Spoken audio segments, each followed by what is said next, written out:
Bien, bonjour. Pour cette deuxième partie, nous allons nous attarder sur le cérémonial de début et de fin, avec quelques explications et quelques points de détail à bien prendre en compte. Déjà, la première chose, le sabre, quand il est porté à gauche, il est dirigé tranchant vers le haut. Et quand il sera porté à droite, il sera dirigé tranchant vers le bas. D'accord? Ensuite, pour se déplacer, se mouvoir, on gardera toujours le pouce sur la tsuba par sécurité pour éviter qu'il s'échappe du fourreau et qu'il tombe par terre. Voilà. Donc, pour tenir le sageo, le cordon, on va le tenir, on va le passer comme ceci dans le doigt. Donc là, le tranchant est dirigé vers moi, le pouce dans la sangle, et donc quand je ramène ici au fourreau, ça décrit à peu près 3/3. Donc j'attrape le fourreau par le côté et le pouce sur la garde. Je ne mets pas le pouce dans l'axe de la garde. Si un adversaire venait à me tirer sur la poignée, ça aurait pour effet de couper le pouce en deux. Donc le pouce est toujours placé sur le côté. Comme ça, là, il n'y a aucun danger pour mon pouce. Donc quand on rentre dans un gymnase, dans un dojo, c'est plus des gymnases ici en France, donc pour monter sur le shiajo, on va déjà saluer le shiajo, l'aire de pratique. Donc le sabre étant à gauche, on va le positionner à droite.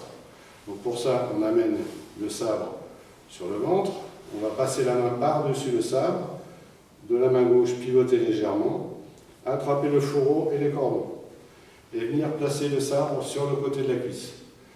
Là, quand on va saluer, on ne va pas faire saluer le sabre non plus. Hein. Le sabre ne va pas bouger et on s'incline à partir des hanches. On ne baisse pas la tête, on s'incline à partir des hanches. Donc le sabre ne bouge pas, on s'incline 30 degrés et on se redresse un peu plus lentement qu'on s'est penché. On ramène le sabre à gauche. Donc ici, je repasse le pouce dans la boucle et mon sabre est positionné à droite. Je rentre sur l'aire de pratique. Et là, s'il y a un kamisa, hein, c'est-à-dire l'hôtel avec les fleurs, le bouquet, les sensei, on va saluer donc le kamisa. Donc là, en admettant qu'il soit ici, je repasse le sabre à droite. Là, pour saluer le kamisa, je vais joindre les talons. Et ensuite, même chose, je m'incline à partir du bassin sans faire saluer le sabre. Je ramène le sabre. Et là, pour le coup, je remets les pieds parallèles. Ensuite, s'il y a des professeurs, donc on va se mettre, le senpai, l'élève le plus gradé, donnera l'ordre de se mettre à genoux. C'est ça. Donc là, on va chasser, gauche, droite, la kama, poser le genou gauche, le genou droit. J'étale mon pied gauche et mon pied droit. Le sabre est naturellement posé sur la cuisse. Pour le salut du professeur, on va amener le sabre à droite. Donc je glisse le sabre sur la cuisse, je viens rattraper le sabre et les cordons avec la main droite, l'index sur la tsuba, toujours pareil pour éviter que le sabre ne s'échappe, et j'amène le sabre sur le côté droit. Alors je pars de plus loin et je reviens de manière à ce que les cordons soient alignés et pas posés dans un tas vulgaire. Donc voilà, je pars de plus loin et je ramène. Et j'arrête le sabre, la tsuba alignée avec les genoux. Ensuite, donc les mains sur les cuisses. Là, on va saluer le ou les professeurs. S'il n'y a qu'un professeur, ce sera sensei ni rei. S'il y a plusieurs professeurs, ce sera sensei kata ni rei. Donc à l'ordre, on descend les deux mains simultanément au sol, et là on décrit un petit triangle avec le pouce et les pouces et les index, et là on s'incline, on ne baisse pas la tête, on essaye de conserver la nuque droite. Ensuite je remonte et les mains reviennent naturellement sur les cuisses. Ensuite on va saluer le sabre, donc là je reprends le sabre, je le replace à gauche, j'étire les cordons et là je viens déposer le sabre devant moi à une distance d'un avant-bras. Et donc là, le centre du sabre, ici, sera en face, hein, entre les deux genoux. Donc voilà, il y a une main en supination, une main en pronation. Donc je dépose. La première main revient, je libère la première main et je viens la poser sur la cuisse. De la deuxième main, sans montrer l'intérieur de ma main, la paume, je vais ranger le cordon derrière la saya. Il ne faut pas qu'une boucle comme ça dépasse de l'extrémité. Hein, donc quand on l'a déposé, ici, de la main, je ramène le cordon. En un seul geste, hein, c'est pas la peine de passer 10 minutes, un quart d'heure à bien arranger le cordon. Hein. Voilà, une fois que le cordon est rangé, les deux mains reviennent ici sur les cuisses. Et là, pour le salut du sabre, c'est d'abord la main gauche, ensuite la main droite, et là, on salue le sabre. Alors, pourquoi d'abord la main gauche, ensuite la main droite? C'est parce que là, on est déjà dans une situation, on va dire, de combat. Donc là, il faut conserver la mobilité de la main droite pour pouvoir à tout moment venir chercher la poignée. Donc, on mobilise la main droite au dernier moment, et on la libère aussi tout de suite. Voilà, une fois qu'on a fait le salut au sabre, de la main droite, je viens chercher le cordon. Je reprends le sabre en supination, avec le pouce sur la tsuba. Donc là, ça se fait simultanément. Là, et la main gauche en pronation. Pas à l'extrémité, pas ici. 10 cm à peu près de l'extrémité du fourreau. Je viens placer l'extrémité du fourreau au centre. Pas sur le côté, là, je n'installe pas ça sur le côté. Au centre. Alors, c'est yai, c'est installation au centre. On laisse une épaisseur de ceinture entre le sabre et le kimono. Une fois que l'extrémité du fourreau sort de la ceinture, je plaque la main sur la ceinture et je rentre le sabre d'un seul geste. J'attache le cordon à droite sur les sangles du hakama.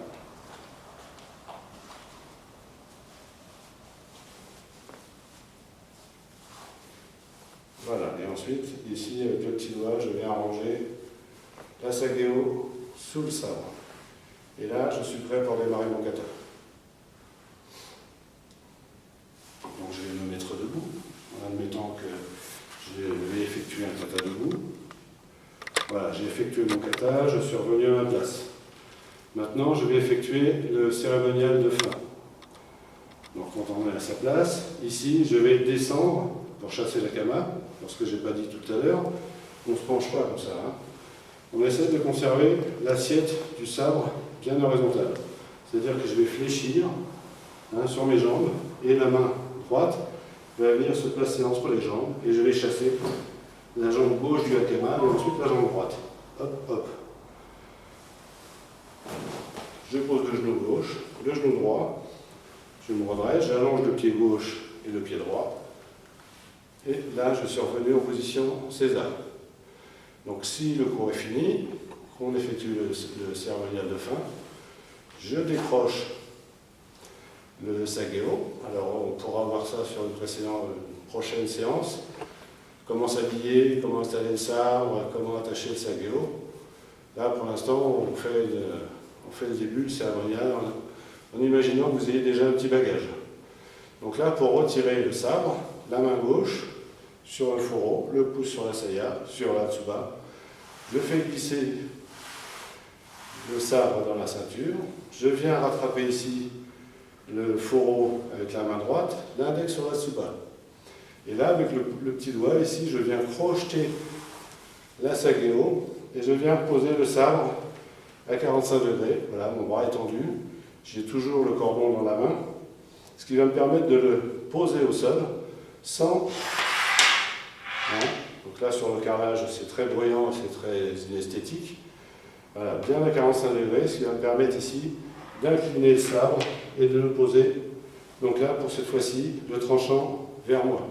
Le combat est fini. Quand c'est le salut initial, le sabre est tranchant vers l'avant, poignée à droite. Là, le combat est fini. Les tensions sont apaisées. Donc là, on vient déposer le sabre, tranchant vers soi, poignée à gauche. Donc là, pour dégainer, c'est beaucoup plus difficile. De la main droite, je viens attraper le cordon, et là, je viens le ranger derrière la saya, en un seul geste aussi, sans présenter l'intérieur de la main, c'est très impoli au Japon. Et je ramène les mains sur les cuisses. Le salut au sabre, c'est toujours main gauche, ensuite main droite. Donc je descends, je fléchis au niveau du bassin, main gauche, main droite, je salue le sabre. Encore une fois, sans baisser la tête. Je conserve le sabre dans mon champ visuel. Je me redresse, main droite, main gauche.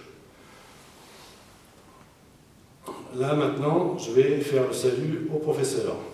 Donc là, encore une fois, je redresse le sabre sur l'extrémité du fourreau, sans le faire glisser, pas joli, oui.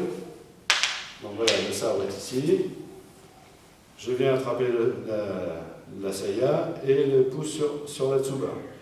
J'incline, quand je suis à peu près 45 degrés, là je lève et je viens positionner entre mes genoux. La main gauche, je brosse le cordon et je viens placer le sabre sur ma cuisse gauche. Là, au retour, j'ai passé mon pouce dans la sangle et je me retrouve en position. Donc sabre dans la main gauche, pouce sur la tsuba et sageo autour du pouce. Voilà, donc ici, maintenant pour le salut au professeur, je reglisse le sabre sur la cuisse. Ça fait beaucoup de manipulation, mais... Et ici, je vais replacer le sabre à droite, tranchant vers soi, en partant plus loin et en s'arrêtant alignement avec les genoux. Et là, comme c'est les professeurs, ils sont bienveillants, pas de danger. Là, on peut saluer les deux mains en même temps. On doit saluer les deux mains en même temps. Donc les deux mains viennent au sol et je salue. Je remonte, les deux mains reviennent sur les cuisses. Alors pas les mains pas sur les genoux, pas non plus comme ceci, on n'est pas des lavandières. Ici, voilà, les bras dans l'alignement du tronc et les mains naturellement posées sur les cuisses. Pas les doigts écartés comme ça, voilà, les doigts légèrement serrés. Pour la mise en position debout, je ramène le sabre sur la gauche, je me redresse sur les genoux, j'accroche les orteils, mon pied droit vient à l'aplomb de mon genou gauche, et là je vais pousser sur ma jambe droite pour monter bien verticalement, pour ne pas me déplacer ni vers l'avant ni vers l'arrière. Voilà, donc je suis en position debout. Pour le salut au kamisa, donc je vais vous le faire, en principe il est souvent derrière soi.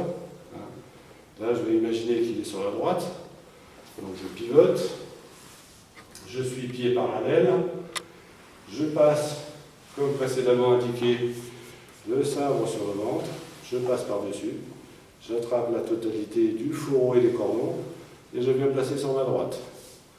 Donc je suis ici, les mains le long des cuisses, comme si on était au garde-à-vous. Là, les talons se joignent, et je m'incline à partir du bassin. Je ne baisse pas la tête, c'est très important, c'est un signe de faiblesse. Si je baisse la tête, je ne vois plus, mon champ de vision est diminué, et là je peux me faire attaquer sauvagement et inopinément. Voilà, donc les mains ici, je m'incline, 30 degrés à peu près, je me redresse. Je ramène le sabre sur le ventre, je passe le pouce dans la sangle, et j'ai le sabre sur le côté. Donc voilà, si je devais sortir de la zone de travail, on démarre par le pied gauche. Pour la marche avant, c'est pied droit. Pour la marche arrière, c'est pied gauche. 1, 2, 3, et ensuite je pivote. Et je sors de la zone de travail. Et là, un salut au dojo, au shiajo. Voilà. Voilà pour ces détails. La prochaine fois, on verra Mae ou Shiro en démonstration et ensuite en détail, en espérant que vous puissiez travailler chez vous si la hauteur de plafond vous le permet. Mae ou Shiro, il ne devrait pas y avoir ce souci. C'est quand on passera au kata debout, où là, il va falloir trouver un endroit avec un peu de hauteur de plafond. Mais pour les 4 premiers katas, on va dire 3 premiers katas, il ne devrait pas y avoir de souci. Voilà, je vous remercie de votre attention et je vous dis à la prochaine fois.